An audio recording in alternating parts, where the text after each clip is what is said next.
E bem provável que não exista alguém deste século que não tenha conhecido a história do Titanic, que aconteceu há mais de um século com uma colisão em um iceberg. Então por que a embarcação nunca foi trazida à superfície? Bem, é isso que vamos tentar descobrir, mas antes se inscreva-se nesse canal para chegarmos aos 1000 inscritos, e só você clicar no botão vermelho. E se você curtir algum tipo de conteúdo relacionado a momentos incríveis, assuntos sobre megalodontes ou top 10 alguma coisa, deixa aí nos comentários, beleza? Bora descobrir o motivo por que o Titanic ainda está no fundo do mar. Muitos dos que não conseguiram sair do navio eram pessoas ricas, de modo que os seus parentes quase que imediatamente começaram a falar sobre a necessidade de retirar o Titanic do fundo do mar, mas apesar da grande quantidade de dinheiro envolvida, não era possível realizar essa operação. E isso não era apenas por causa das capacidades tecnológicas que no início do século XX eram obviamente muito diferentes das atuais. O problema era que as coordenadas exatas da localização do Titanic eram desconhecidas. É incrível, não é mesmo? Como é possível perder um navio daquele tamanho? Mas não se esqueça que ele não afundou em uma pequena baía, mas no meio do Atlântico Norte, e apesar dos seus 269 metros de comprimento, não foi fácil encontrá-lo. Além disso, o navio foi levado pela corrente durante um longo caminho até o fundo.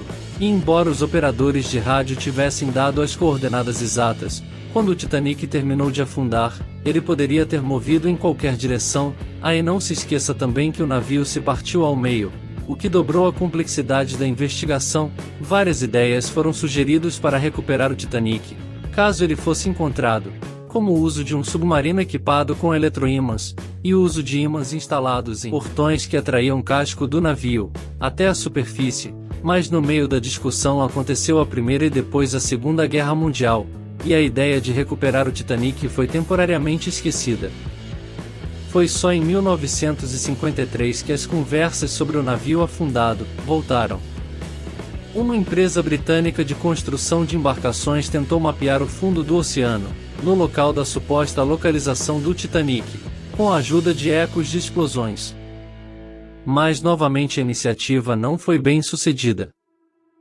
Mas não vai achando aí que as pessoas queriam recuperar a enorme navio, simplesmente por amor à história. Segundo os jornais, o Titanic estava transportando uma coleção de joias, que valia cerca de 300 milhões de dólares. Além disso, no navio estavam os textos originais de Omar Khayyam e a múmia de uma antiga princesa egípcia. E isso sem falar que muitos dos passageiros levavam consigo suas joias pessoais a bordo.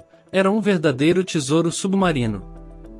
Em 1966 o inglês Douglas Foley começou um projeto de 5 milhões de dólares para procurar o Titanic. Ele sugeria encontrar o transatlântico de algum jeito, colocado em recipientes plásticos com água, passar uma corrente elétrica através deles, e assim obter gases, que levariam o navio.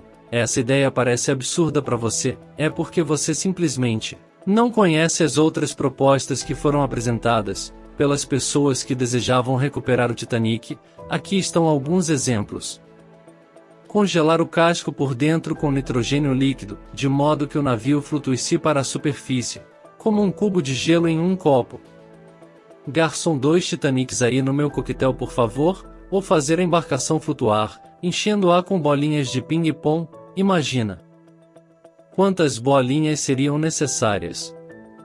Apesar de um grande número de ideias, todas elas eram inúteis, já que as pessoas simplesmente não sabiam onde se encontrava o barco, até que em 1985, o aparelho de águas profundas, Argo, finalmente encontrou a polpa do Titanic. Os destroços do Titanic estavam espalhados por uma área de 1.600 metros e uma profundidade de cerca de 3.800 metros. Não é de se admirar que eles não pudessem ser encontrados. O próprio peso da proa do navio fez com que ele afundasse no solo, a 800 metros da sua polpa. Perto dali estavam as ruínas da parte central do casco, e ao redor dela encontravam-se muitos objetos pequenos como pratos, castiçais e outras coisas do tipo. Apesar de que todas as coisas estão bem preservadas, o navio em si estava em condições muito precárias. A proa do Titanic foi fixado um aviso pedindo a todos os que chegassem ao navio afundado que o deixassem em paz. Posteriormente, os especialistas descobriram que o Titanic ficou tão exposto à ação da água do mar, que todos os tipos de crustáceos, que qualquer tentativa de trazê-lo à superfície, a quebra do casco em vários pedaços. Apesar de que os pesquisadores decidiram não retirar o navio do fundo do mar, ele foi colapsando lentamente. Parte da culpa disso é das excursões turísticas em embarcação, cujos membros quase sempre levavam consigo algumas pequenas peças do Titanic. Duvidamos que eles tenham sido emprestados por caranguejos. Em 2004, um acordo internacional foi assinado para proteger o local do naufrágio do Titanic, bem como os seus destroços. Mais tarde, em 2012, o navio ficou sob a proteção da Unesco, e retirá-lo da água se tornou algo definitivamente impossível.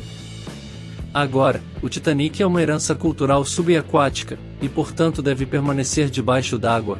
É lógico, no entanto, mesmo que isso não acontecesse, é improvável que algum dia veríamos o Titanic na superfície. Os navios se degradam rapidamente com a ação da água e das bactérias, que literalmente devoram metal. De acordo com as previsões dos cientistas, os fragmentos de um navio podem ser destruídos em 20 a 30 anos. Depois de um século no fundo do mar, o lendário Titanic já está irreconhecível. Não deixe de se inscrever-se nesse canal com fatos curiosos para você se divertir. Falou, galera!